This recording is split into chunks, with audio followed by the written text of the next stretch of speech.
So ito mga kabanat, no, sa ginawang budget hearing ng Presidente, biglang na-approve agad yung budget ni President Bongbong Marcos. Hindi ako magkakamali, umabot ata ng 10 billion pesos yan, yung budget ni President Bongbong Marcos. Nga lang, itong si Raul mga kabanat ay nag-point of order at biglang pinasaringan itong ating Presidente at medyo may binitawang pang salita na itong ating Pangulo ay nagsisinungaling. At ngayon, ikinagalit yan ng ilang mga miyembro ng House of Representatives, lalo na ngayon ay nagkaroon ng budget hearing, ay majority nagtaas ng kamay na i-terminate na ng budget ni President Bongbong Marcos at ibigay na walang kahirap-hirap, unlike kay BP Sara na dumaan sa butas ng karayom yung kanyang budget hearing. Dito kay President Bongbong Marcos ay umalma itong Makabayan Black dahil nga ni isang katiting ng mga question ay walang nagawa itong Makabayan Black. Gusto kasi matanong ng Makabayan Black yung ano ba nangyari kay Kibuloy. Sa bagay, sa akin sa tingin, hindi naman kailangan itanong dahil nga si Kibuloy nahuli naman. Kailangan naman lilitsunin mo yan si Kibuloy, no? Hindi naman pwede. At yun ang dahilan, no? Ang dahilan na kaya nagkasagutan itong mga congressman sa pagitan ng Makabayan Black at itong ilang mga congressman, especially sa chairman ng committee ng budget at itong si Karen, dahil doon sa word na bitawan ni Manuel na nagsisinungaling ating Pangulo. Gusto kasi ni Manuel na tanungin ang issue patungkol sa NTF-ELCAC na gusto niya kasi ang NTF-ELCAC ay i-demolish talaga o di kaya talaga tanggalin. Sabi ni Manuel ay bakit daw existed pa rin. Ang gusto kasi ni Manuel tanggalan talaga ng. So panoorin niyo ito mga kabanan. Mr. Chair, let me explain the objection. I object, Mr. Chair. Yes. Objection. Yeah, Mr. Chair, I object dahil sabi po ng Presidente, all government agencies undergo the same process tuwing budget deliberations bilang sagot sa Office of the Vice President, Mr. Chair. So kung ganun, Mr. Chair, na ita-terminate natin ngayon yung deliberations, we are affirming ang pagiging brat ng Vice President. And in fact, Mr. Chair, pinapalabas natin na nagsisinungaling yung mismong Presidente by evading the process of Congress na mag-undergo ng scrutiny, Mr. Chair. Please take back your statement na nagsisinungaling yung Presidente. No, Mr. Chair, that would depend on the decision of this committee. Kasi on record yun, Mr. Chair, sinabi yun ng Presidente, Mr. Chair. Mr. Chairman, Yes. I move that we delete the statement nagsisinungaling ang Presidente. That's very unparliamentary. So move, Mr. I did not say that, Mr. Chair. Tama, dinina niya, hindi daw siya nagsalita. Ibang klaseng Raul to. Grabe, no? Sinabi niya na wala pang 1 minute na sinabi, tapos dininay niya na hindi daw siya nagsasalita. Ibang klase ka Raul. I said Okay, that order would please, depend order. on the actions of this Order. committee, Mr. Chair. Yeah, but we have to delete that portion where you're insinuating that there will be pagsisinungaling if we follow tradition. No, because everything that is tackled in this committee and everything in the House is voted upon by the majority. So whatever the majority rules on does not mean that there is pagsisinungaling. It is just the will of the majority by which a democracy performs. Okay? So since you have an objection, we will now divide the House. All those. Mr. Chairman? Yes. Mr. Chairman? Yes. You're right.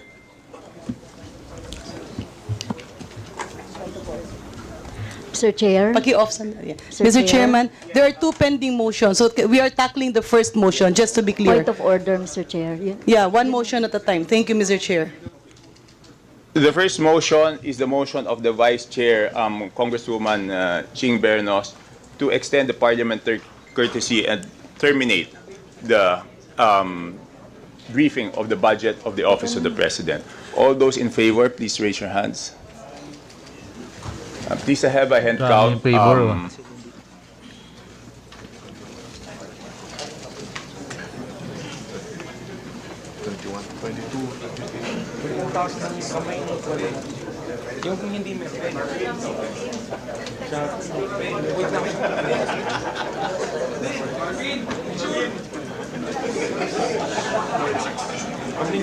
Gulo ng ano no?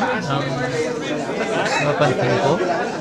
Ang gulo ng House of Representatives, parang nasa, ano lang parang nasa kainan lang. 48 are in favor of the motion. How many are against the motion? Walang ano? Di na. 48 are against and 48 are in favor and 3 are against. The motion is carried.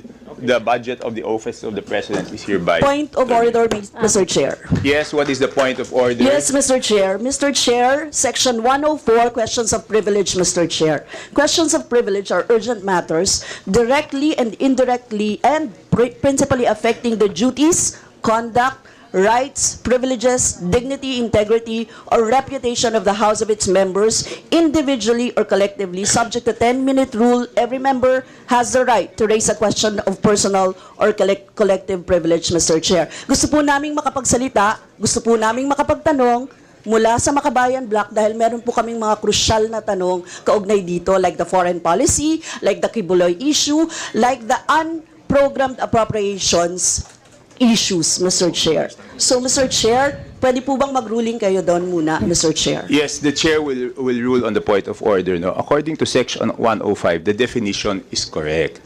But this is not the proper venue to raise a question of privilege. The proper venue to raise a point of privilege is the plenary. So, Congressman Brosas, you can raise your question of privilege this afternoon at 3 p.m. at the plenary.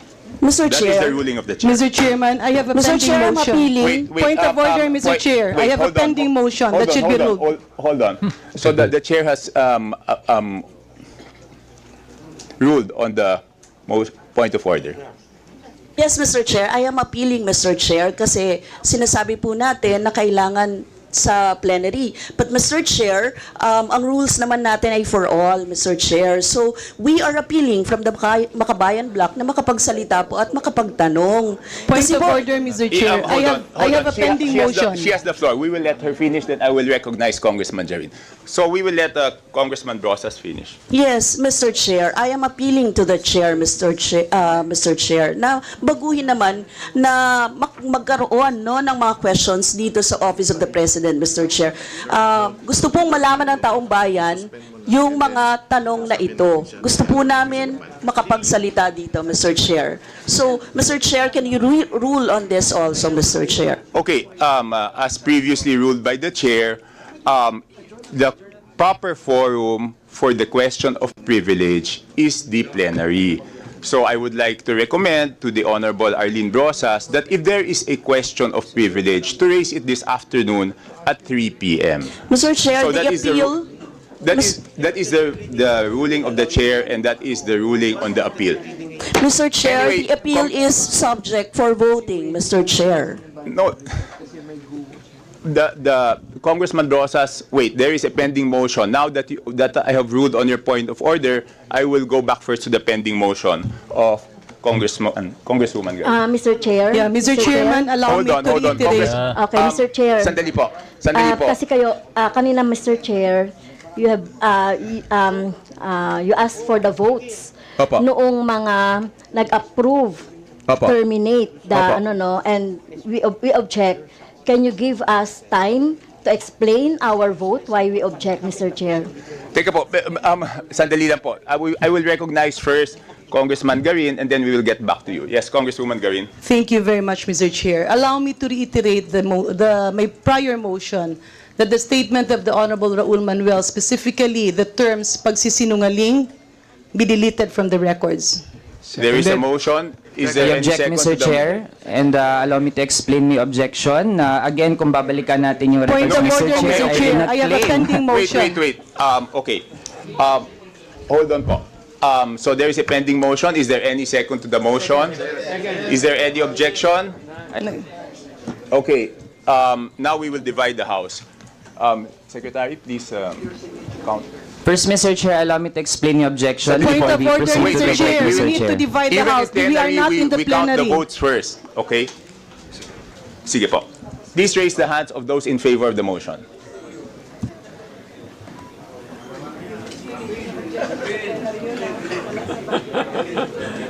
Yeah. Yesterday. Kamalap.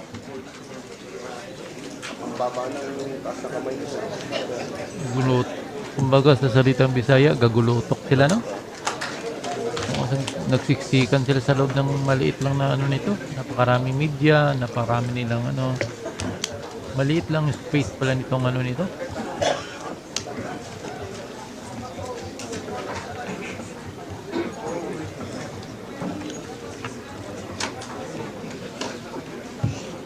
Kaya pala. Para kung halimbawa, mabilis magchichismisan pagka magkadikit-dikit yung yung upuan, no? Kagaya nito, kita nyo ito. Ito. Pero kung nakita kanina, ito, nagkukwentuhan yung dalawa. Kaya kung kagaya sa Amerika kasi, 51 are in favor of the motion, and please count those who are against. Iraolo. 3 are against. The motion is carried. And now, Mr. Chair, allow me to explain why I voted no. Then again, Mr. Chair, the statement that I quoted comes directly from the President. Na-quote po yan sa media. And Mr. Chair, the actions of this committee will determine kung totoo ba yung sinabi ng Presidente o hindi, Mr. Chair.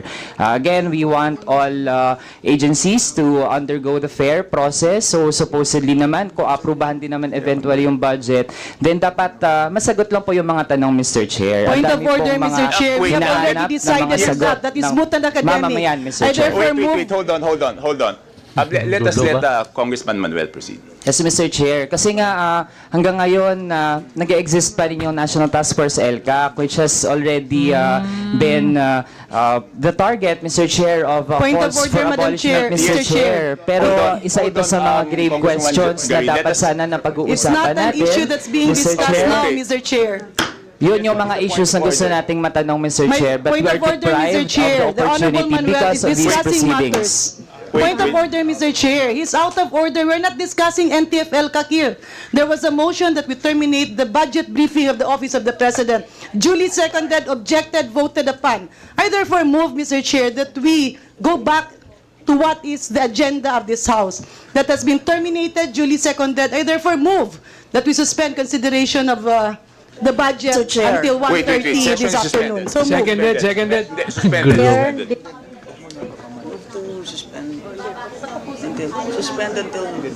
Suspend until 11. hindi kami mabigyan na... Mr. Chair, so we object. Di ba sinabi ko kanina, meron akong motion that we object. Okay.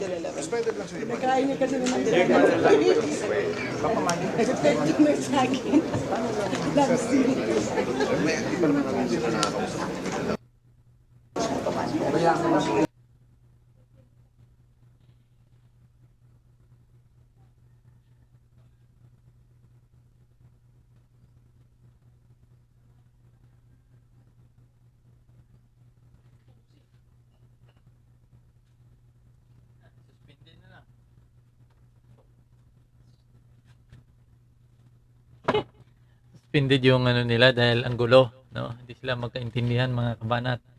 Dahil ang gusto ng ni Raul, yung Makabayan Black, ay kukwestiyonin pa, no? Kukwestiyonin pa. Siguro, kaso lang ang problema kasi sa Makabayan Black, walang problema sa question. Kaso lang ang problema sa question sa Makabayan Black, yung mga question nila kasi paulit-ulit, like NTFL CAC, no? Gusto kasi nila talagang tanggalan yung NTFL CAC. Sa akin, okay naman yan eh. Wala namang ano doon. Problema kasi gusto nilang tanggalin para, alam nyo na, di ko na ito na, tuloy na. Minumute kasi nagchismismisan ba sila eh. Dahil itong Makabayan Black ay umiiyak dahil doon sa budget ng presidente na inaprubahan na walang kahirap-hirap. Unlike sa BP Sara na dumaan muna sa butas ng karayom at isang katakot-takot, lalo na since na umupo noon, 2023 budget ay talagang dumaan din siya sa butas ng karayom. Isang katakot-takot na ano. So ito na, resume siguro to.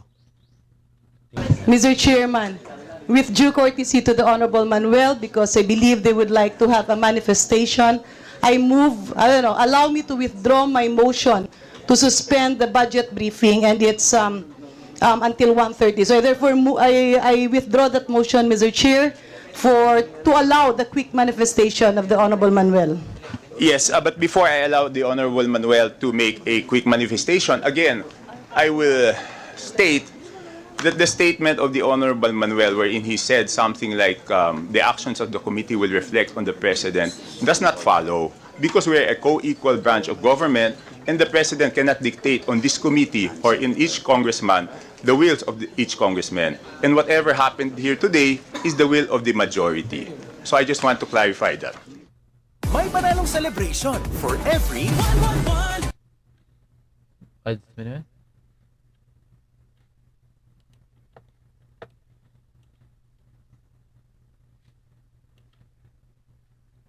Mute na yan eh, baka maka-copyright ba tayo? Mute ko lang yung mga ads ha.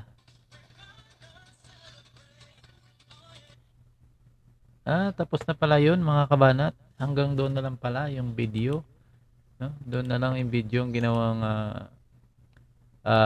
ginawang pagdeterminate sa budget ni ni ngayon kumbaga winidraw din naman ni Garin dahil nga gusto talaga magtanong itong si Manuel mga kabanat. So grabing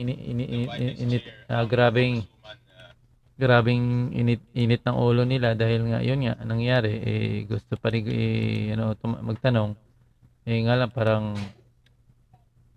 parang kasi parang gustong palabasin ni Manuel ay parang pinipigilan sila at sinabihan niya pa doon ang Pangulo na itong Pangulong Marcos ay nagsisinungaling mga kabanat, no? Medyo uminit ang ulo doon ni yung chairman mga kabanat. Share mo ng video at see you next video mga kabanat.